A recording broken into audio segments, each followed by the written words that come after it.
आज जो सत्ता में है वे अपने आप को राम भक्त कहलाते हैं। भगवान राम जब सत्य के लिए लड़े, उनके पास सत्ता नहीं थी। सत्ता सदैव नहीं रहती, सदैव नहीं रहती सत्ता। सत्ता आती है, जाती है। अहंकार चूर चूर होता है एक दिन। रथ रावण के पास था, संसाधन रावण के पास थे, सेना रावण के पास थी, सोना रावण के पास थी। वो तो सोने की लंका में रहता था। भगवान राम के पास सत्य था। श्री हेमंत सोरेन एवं श्री जी एवं श्री अरविंद केजरीवाल जी की तत्काल रिहाई की जाए। मुझे इंडिया गठबंधन की ओर से इंडिया गठबंधन की 5 सूत्री मांगें पढ़ने के लिए कहा है। इससे पहले कि मैं ये शुरू करूं, मैं एक छोटी सी बात आपके सामने रखना चाहती हूं। देखिए, ये दिल्ली वाले जानते हैं कि ये दिल्ली का सुप्रसिद्ध रामलीला मैदान है। यहाँ बचपन से मैं आ रही हूँ। हर साल दशहरे के दिन यहाँ इसी मैदान में रावण के पुतले का दहन होता है। मैं छोटी थी तो अपनी दादी जी इंदिरा जी के साथ आती थी। उनके पैरों के पास जमीन पर बैठ के देखती थी। उन्होंने हमारे देश की ये प्राचीन, हजारों वर्ष प्राचीन गाथा जो रामायण है, भगवान राम जी की जीवन गाथा मुझे सुनाई। आज जो सत्ता में है वे अपने आप को राम भक्त कहलाते हैं। इसीलिए यहाँ बैठे हुए मेरे मन में ये बात आई कि उनको इस संदर्भ में कुछ कहना चाहिए।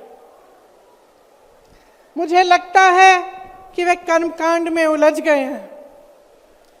मुझे लगता है कि वे दिखावे में लिप्त हो चुके हैं। इसीलिए मैं आज यहाँ खड़े होकर उन्हें याद दिलाना चाहती हूँ कि वो हजारों वर्ष पुरानी गाथा क्या थी और उसका संदेश क्या था। भगवान राम जब सत्य के लिए लड़े, उनके पास सत्ता नहीं थी। भगवान राम जब सत्य के लिए लड़े, उनके पास संसाधन नहीं थे। उनके पास तो रथ भी नहीं था।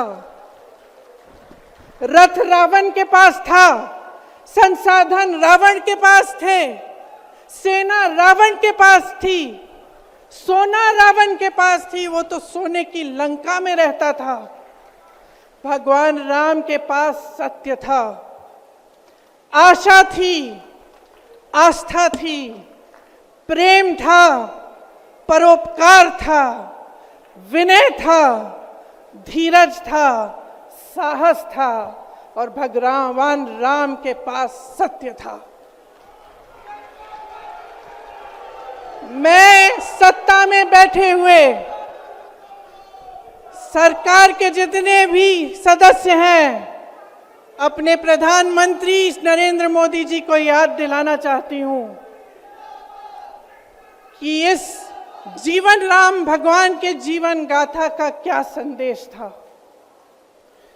सत्ता सदैव नहीं रहती, सदैव नहीं रहती सत्ता। सत्ता आती है, जाती है। अहंकार चूर चूर होता है एक दिन। यही संदेश था भगवान राम का, उनके जीवन का।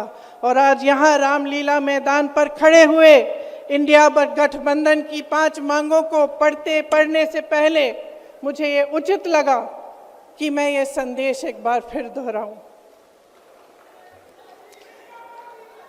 इंडिया गठबंधन की 5 सूत्री मांगें भारत के चुनाव आयोग को लोकसभा चुनावों में समान अवसर सुनिश्चित करना चाहिए। दूसरी मांग, चुनाव आयोग को चुनाव में हेराफेरी करने के उद्देश्य से विपक्षी राजनीतिक दलों के खिलाफ इनकम टैक्स, ईडी और सीबीआई द्वारा की जाने वाली बलपूर्वक कार्रवाई को रोकना चाहिए। तीसरी मांग, श्री हेमंत सोरेन एवं श्री अरविंद केजरीवाल जी की तत्काल रिहाई की जाए। चौथी मांग, चुनाव के दौरान विपक्ष के राजनीतिक दलों का आर्थिक रूप से गला घोंटने की जबरन कार्रवाई तुरंत बंद होनी चाहिए। पांचवी मांग, चुनावी बांड का उपयोग करके बीजेपी द्वारा बदले की भावना, जबरन वसूली और धन शोधन के आरोपों की जांच के लिए सुप्रीम कोर्ट की निगरानी में एक एसआईटी गठित हो जानी चाहिए। बीजेपी शासन द्वारा पैदा की गई अलोकतांत्रिक बाधाओं के बावजूद इंडिया गठबंधन लड़ने, जीतने और हमारे लोकतंत्र को बचाने के लिए दृढ़ और आश्वस्त है। जुड़ेगा भारत, जीतेगा इंडिया।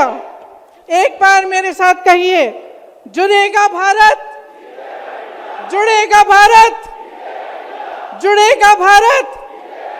धन्यवाद। जय हिंद।